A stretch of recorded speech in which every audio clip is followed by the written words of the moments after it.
जय हिंद। कैसे हैं आप? एक बार फिर आपके अपने चैनल गुरु गंगा में आपका हार्दिक स्वागत है। आज के वीडियो में हम लोग मानव शरीर क्रिया विज्ञान के दूसरे प्रैक्टिस सेट को हल करेंगे। टेस्ट सीरीज को हल करेंगे। इससे संबंधित प्रश्न विभिन्न प्रतियोगी परीक्षाओं में पूछे जाते हैं। ये इम्पोर्टेंट टॉपिक है। तो चलिए बिना किसी देरी के शुरू करते हैं आज की इम्पोर्टेंट कक्षा। पहला प्रश्न कहता है, पाचन क्रिया में प्रोटीन निम्नलिखित में से किस पदार्थ में बदल जाते हैं? पाचन क्रिया में प्रोटीन निम्नलिखित में से किस पदार्थ में बदल जाते हैं, यह आपको बताना है। ए कहता है शर्करा, बी कहता है ग्लूकोज, सी कहता है एमिनो अम्ल और डी कहता है वसा। आपको बताना है कि जब पाचन क्रिया होती है तो जो प्रोटीन होते हैं वो किस पदार्थ में बदल जाते हैं। जी हाँ, अमीनो एसिड में, अमीनो अम्ल में बदल जाते हैं। आगे देखिए, निम्नलिखित में से वह अंग कौन सा है जो मानव शरीर में ग्लाइकोजन के रूप में कार्बोहाइड्रेट को जमा करता है? वह कौन सा अंग है जो मानव शरीर में ग्लाइकोजन को के रूप में कार्बोहाइड्रेट को जमा करता है, ग्लाइकोजन के रूप में कार्बोहाइड्रेट को जमा करता है? ए अग्न्याशय, बी आमाशय, सी आंत और डी यकृत। तो आप बताएं सही उत्तर इसका क्या होगा। यकृत बिल्कुल ठीक है, लीवर। आगे देखें, पित्त निम्न में से किसके द्वारा पैदा किया जाता है? ए यकृत, बी ग्रहणी, सी अग्न्याशय, डी आमाशय। आपको बताना है कि निम्नलिखित में से किसके द्वारा बायल यानी पित्त पैदा किया जाता है। बताइए। यकृत बिल्कुल ठीक उत्तर है। लीवर के माध्यम से ही पित्त का उत्पादन होता है, पित्त पैदा होता है। पित्त जमा होता है, बाइल कहाँ जमा होता है यह आपको बताना है। ए कहता है पित्ताशय में, बी कहता है प्लीहा में, सी कहता है यकृत में और डी कहता है ग्रहणी में। तो सही उत्तर इसका क्या होगा? जी हाँ, पित्ताशय में, गॉल ब्लैडर में जिसको आप कहते हैं, है ना। पित्त का प्रमुख कार्य है, पित्त का प्रमुख कार्य क्या है वह बताना है। ए कहता है वसा अम्ल एवं ग्लिसरॉल का वसा में परिवर्तन, बी कहता है वसा का वसा अम्ल और ग्लिसरॉल में परिवर्तन, सी कहता है वसा का पायसीकरण यानी इमल्सीकरण, डी कहता है उपर्युक्त तो सभी। आपको बताना है कि पित्त का प्रमुख कार्य क्या है। वसा का पायसीकरण यानी इमल्सीकरण, ठीक है। सर्वप्रथम रक्त परिसंचरण तंत्र का अध्ययन किसने किया था? सर्वप्रथम रक्त परिसंचरण तंत्र का अध्ययन किसने किया था यह बताना है आपको। ए कहता है ब्राउन, बी कहता है कार्नबर्ग, सी कहता है लैंड स्टीनर और डी कहता है हार्वे। इसका जो सही उत्तर है वह है हार्वे। सातवां प्रश्न देखते हैं, पेस मेकर का संबंध किससे है? पेसमेकर का नाम आपने सुना ही होगा, तो आपको ये बताना है कि पेसमेकर का संबंध किससे है। ए कहता है फेफड़ा से, बी कहता है दिमाग से, सी कहता है गुर्दा से और डी कहता है हृदय से। तो आप बताएं पेसमेकर का संबंध किससे है? जी हाँ, हृदय से है, बिल्कुल ठीक उत्तर है। पेसमेकर का कार्य है, पेसमेकर का कार्य क्या है वह आपको बताना है। ए कहता है पाचन क्रिया का नियमन, बी कहता है मूत्र बनने का नियमन, सी कहता है दिल की धड़कन प्रारंभ करना और डी कहता है श्वास क्रिया प्रारंभ करना। आप बताएं पेसमेकर का कार्य इनमें से क्या है। दिल की धड़कन प्रारंभ करना बिल्कुल ठीक है। आगे देखें, गति प्रेरक किससे संबंधित है? गति प्रेरक किससे संबंधित है वह बताना है। ए कहता है फेफड़ा, बी कहता है मस्तिष्क, सी कहता है हृदय, डी कहता है गुर्दा। तो किससे संबंधित है गति प्रेरक? हृदय से, बिल्कुल ठीक है। निम्नलिखित में से किनकी भित्तियों पर रक्त द्वारा डाले गए दबाव को रक्तदाब यानी ब्लड प्रेशर कहते हैं? अच्छा प्रश्न है ये, कई बार आया हुआ प्रश्न है, तो आप इसको ध्यान से देखें। कौन सी चीज ऐसी है जिसकी भित्तियों पर रक्त द्वारा डाले गए दबाव को ही ब्लड प्रेशर कहते हैं? ए कहता है कोशिका, बी कहता है शिरा, सी कहता है धमनी और डी कहता है हृदय। तो सही उत्तर क्या है? धमनी, बिल्कुल ठीक है। सोते समय रक्तदाब में क्या परिवर्तन होता है? जब आप सो जाते हैं तो रक्तदाब में क्या परिवर्तन होता है यह बताना है। ए कहता है कि रक्तदाब बढ़ता है, बी कहता है घटता है, सी कहता है पहले जैसा ही रहता है और डी कहता है पहले घटता है और फिर बढ़ता है। आप बताएं सोते समय रक्तदाब में क्या परिवर्तन होता है। घटता है, बिल्कुल ठीक उत्तर है ये। आगे देखें, रुधिर दबाव यानी ब्लड प्रेशर मापक यंत्र है। ए ईसीजी, बी कहता है आर्म बैंड, सी कहता है स्फिग्मो मेनोमीटर और डी कहता है स्टेथोस्कोप। तो ब्लड प्रेशर मापने का यंत्र क्या है, कई बार पूछा जा चुका है ये क्वेश्चन, तो आप इसका सही उत्तर जरूर बताएं। जी हाँ, स्फिग्मो मेनोमीटर, इससे हम ब्लड प्रेशर मापते हैं। आगे देखिए, अगला प्रश्न कहता है जॉर्विक 7 है। जॉर्विक 7 क्या है वो आपको बताना है। ए कहता है कृत्रिम नेत्र है, बी कहता है पेसमेकर है, सी कहता है कृत्रिम हृदय है और डी कहता है इलेक्ट्रॉनिक पैर है। आपको बताना है जॉर्विक 7 क्या है। जी हाँ, कृत्रिम हृदय है। क्या है ये? कृत्रिम हृदय है। बहुत इंपॉर्टेंट प्रश्न है, ये पूछा जा चुका है, आप इसको ध्यान से देख लेंगे। लबडब लबडब आवाज निम्नलिखित में से किस अंग से संबंधित है ना? क्या आवाज है? लव डब लब डब, है ना? ए कहता है फेफड़ा, बी कहता है वृक्क, सी कहता है हृदय और डी कहता है यकृत। आपको बताना है कि इसमें से यह आवाज किस अंग से संबंधित है। हृदय से संबंधित है। जी हाँ, लब डब लब डब, ये हृदय से संबंधित है, ठीक ना?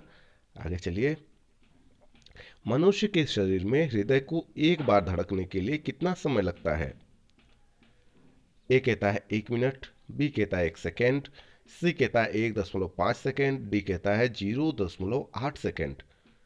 आपको बताना है कि मनुष्य के शरीर में हृदय को एक बार धड़कने के लिए कितना समय लगता है। जी हाँ, 0.8 सेकेंड लगता है। कितना? 0.8 सेकेंड लगता है। आगे देखें, स्वस्थ मनुष्य में प्रति मिनट कितनी बार हृदय स्पंदन होता है। स्वस्थ मनुष्य में प्रति मिनट कितनी बार हृदय स्पंदन होता है। ए 50 बार, बी 65 बार, सी 72 बार और डी कहता है 90 बार, है ना? तो आप बताएं इसका सही उत्तर क्या होगा। जी हाँ, 72 बार, है ना? एक स्वस्थ मनुष्य में प्रति मिनट 72 बार हृदय स्पंदन होता है। अगला प्रश्न देखते हैं, मानव हृदय में कितने कोष्ठक होते हैं। ए कहता है 2, बी कहता है 3, सी कहता है 4, डी कहता है 6। आप बताएं इनमें से सही उत्तर क्या है। मानव हृदय में कितने कोष्ठक होते हैं। 4, बिल्कुल ठीक है। नाड़ी दर कहाँ से मापा जाता है। ए तंत्रिका से, बी धमनी से, सी त्वचा से और डी कहता है शिरा से। आपको बताना है कि नाड़ी दर कहाँ से मापा जाता है। धमनी से, बिल्कुल ठीक है। आगे देखें, स्वस्थ मनुष्य का रक्तचाप यानी ब्लड प्रेशर जो सिस्टोलिक व हाई स्टॉलिक होता है, डायस्टॉलिक होता है, उसके बारे में बात हो रही है। कितना होता है वो आपको बताना है। ए कहता है 120 mm, 80 mm, बी कहता है 200 mm और सी कहता है 100 एम सॉरी ए कहता है 120 mm, 80 mm, बी कहता है 200 mm व 100 mm, सी कहता है 95 mm व 65 mm और डी कहता है 85 mm ए और 55 mm। आपको बताना है स्वस्थ मनुष्य का रक्तचाप कितना होता है, यानी हाई वाला भी दिया हुआ है और लो वाला भी दिया हुआ है, सिस्टोलिक और डायस्टोलिक भी दिया हुआ है, दोनों दिया हुआ है। तो आप बताएं स्वस्थ मनुष्य में ऐसा कितने पॉइंट पे होता है। जी हाँ, उसका जो सही उत्तर है वह है 120 mm और 80 mm, यानी अपर वाला जो है ज़्यादा वाला वो 120 तक और डाउन वाला जो है जिसको आप लो प्रेशर कहते हैं, लो ब्लड प्रेशर कहते हैं, वो 80 तक स्वस्थ मनुष्य में होता है, ठीक ना? आगे देखें, दौड़ लगाते समय मनुष्य का रक्तचाप ए कहता है कि बढ़ जाता है, बी कहता है घट जाता है, सी कहता है एक समान रहता है और डी कहता है ऊपर नीचे होता रहता है। आपको बताना है कि दौड़ लगाते समय मनुष्य के रक्तचाप पर क्या प्रभाव पड़ता है।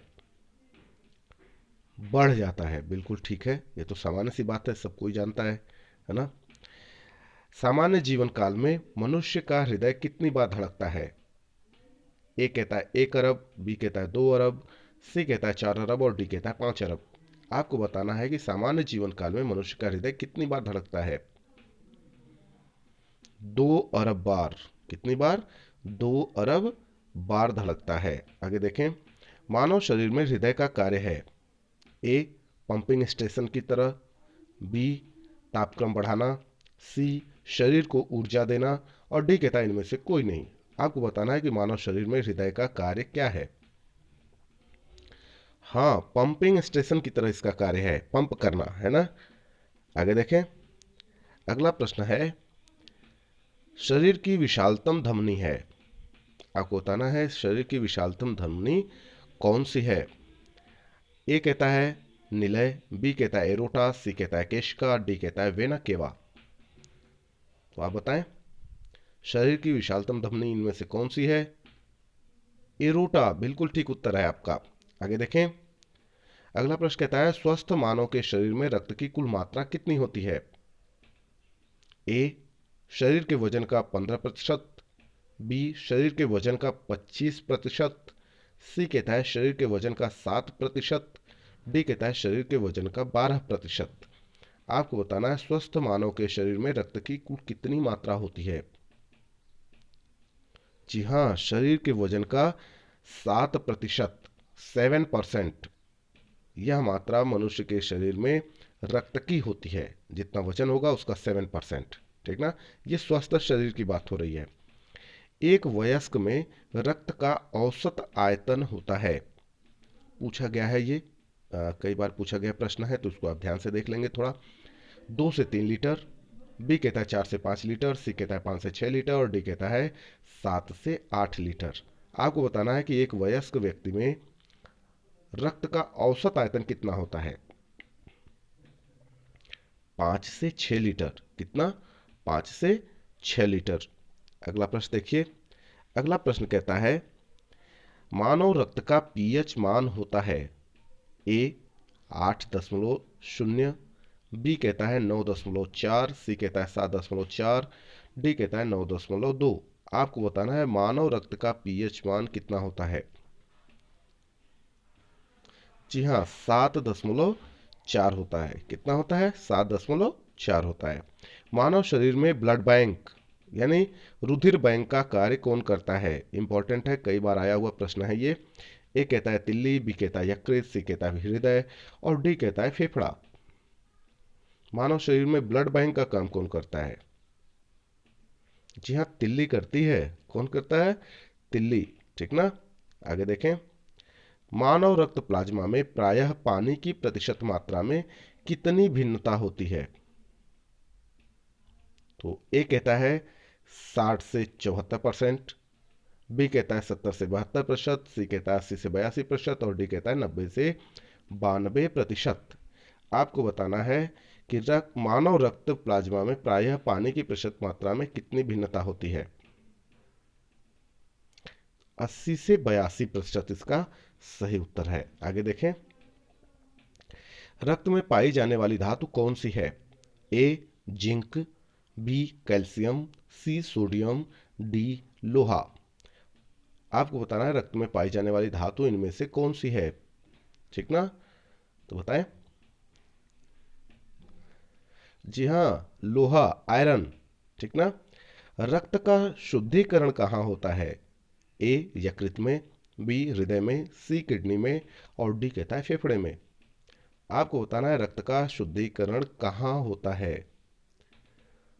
किडनी, किडनी में, बिल्कुल ठीक है, जिसको आप वृक्क भी कहते हैं ना। निम्नलिखित में कौन सा कथन सही है। ए कहता है शरीर में सारा रक्त किडनी के माध्यम से गुजरता है, बी कहता है शरीर में सारा रक्त किडनी के माध्यम से मिल जाता है, सी कहता है शरीर में सारा रक्त किडनी के माध्यम से शुद्ध होता है, डी कहता है शरीर में सारा रक्त किडनी के माध्यम से बनता है। आपको बताना है कि इसमें से सही उत्तर क्या है, कौन सा कथन सही है। जी हाँ, इसमें जो सही उत्तर है वह है शरीर में सारा रक्त किडनी के माध्यम से शुद्ध होता है, प्यूरिफाई होता है, शुद्धिकरण होता है। ऊपर आपने पढ़ा है ना। आगे देखें, मानव शरीर में रक्त के शुद्धिकरण की प्रक्रिया को क्या कहते हैं? ए डायलिसिस, बी पैरालिसिस, सी ऑस्मोसिस और डी कहता है हीमोलिसिस। आपको बताना है मानव शरीर में रक्त के शुद्धिकरण की प्रक्रिया क्या कहलाती है? डायलिसिस कहलाती है। आप जानते हैं, आपने इसका नाम सुना होगा कई बार। रक्त में लाल रंग निम्न में से किसके कारण होता है? ए प्लाज्मा के कारण, बी हीमोग्लोबिन के कारण, सी डब्ल्यूबीसी यानी श्वेत रक्त कणिकाओं के कारण, डी आरबीसी यानी लाल रक्त कणिकाओं के कारण। आपको बताना है कि रक्त में लाल रंग किसके कारण होता है? जी बताएं। हीमोग्लोबिन के कारण, बिल्कुल सही उत्तर है। देखिए, यह प्रश्न भी कई बार आया हुआ प्रश्न है। देखने में तो छोटे छोटे प्रश्न है, आसान से लगते होंगे, पर ये इंपॉर्टेंट प्रश्न है। आपको बहुत ध्यान से देखना है ताकि कोई भी प्रश्न आपसे परीक्षा में मिस ना हो, ठीक ना। चलिए अगला देखते हैं। हीमोग्लोबिन में होता है ए जस्ता, बी लोहा, सी मैग्नीज और डी तांबा। हीमोग्लोबिन में क्या होता है वह बताना है आपको। बताएं। लोहा होता है, बिल्कुल ठीक है। शरीर में हीमोग्लोबिन का कार्य है।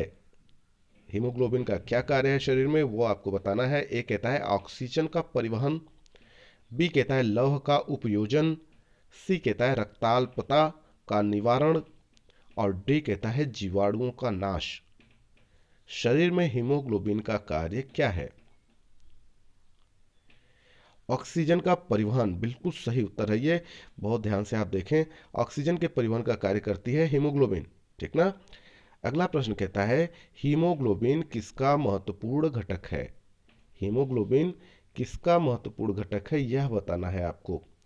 ए कहता है आरबीसी यानी लाल रक्त कणिकाएं, बी कहता है डब्ल्यूबीसी यानी श्वेत रक्त कणिकाएं, सी कहता है जीव द्रव्य और डी कहता है पट्टिकाणु। इनमें से किसका महत्वपूर्ण घटक है हीमोग्लोबिन? जी हाँ, आरबीसी का, है ना। लाल रक्त कणिकाओं का महत्वपूर्ण घटक है हीमोग्लोबिन। हीमोग्लोबिन का कार्य है ए उत्सर्जन में सहायता करना, बी ऑक्सीजन ले जाना, सी एंजाइम उपलब्ध कराना, डी एमिनो अम्ल उपलब्ध कराना। आपको बताना है हीमोग्लोबिन का कार्य क्या है। ऑक्सीजन ले जाना, बिल्कुल ठीक उत्तर है आपका। आगे देखें, निम्नलिखित में से किसकी सहायता से रक्त द्वारा ऑक्सीजन ले जाया जाता है? ए लोहित कोशिकाएं, बी श्वेताणु जिसको आप ल्यूकोसाइट्स कहते हैं, सी लसिकाणु जिसको आप लिम्फोसाइट्स कहते हैं, डी बिम्बाणु जिसको आप थ्रोम्बोसाइट्स कहते हैं। आपको बताना है कि इनमें से किसकी सहायता से रक्त द्वारा ऑक्सीजन ले जाया जाता है। बहुत इंपॉर्टेंट प्रश्न है ये। जी हाँ, लोहित कोशिकाएं, बिल्कुल सही उत्तर है आपका। लोहित कोशिकाओं के माध्यम से रक्त द्वारा ऑक्सीजन ले जाया जाता है। आगे देखें, मानव शरीर के अंदर नलिकाओं में रक्त का मुक्त प्रवाह होता है। में से किस रसायन की उपस्थिति में नलिकाओं में प्रवाहित रक्त का थक्का नहीं बनता है? आपको बताना है। यहाँ पे एक चीज मिस हो गया है, निम्न में से यहाँ रहेगा, है ना। मानव शरीर के अंदर नलिकाओं में रक्त का मुक्त प्रवाह होता है। निम्न में से, जो नीचे लिखा हुआ है उनमें से यहाँ निम्न रहेगा, है ना। किस रसायन की उपस्थिति में नलिकाओं में प्रवाहित रक्त का थक्का नहीं बनता है? ए कहता है फाइब्रिन, बी कहता है ऑक्सी हीमोग्लोबिन, सी कहता है थ्रोम्बोप्लास्ट और डी कहता है हिपेरिन। आप बताएं सही उत्तर क्या होगा इसका। हिपेरिन, बिल्कुल सही उत्तर है इसका। आगे चलें। मानव शरीर के भीतर रक्त निम्न में से किसकी उपस्थिति के कारण नहीं जमता है? ए फाइब्रिनोजेन, बी हिपेरिन, सी हीमोग्लोबिन और डी इनमें से कोई नहीं।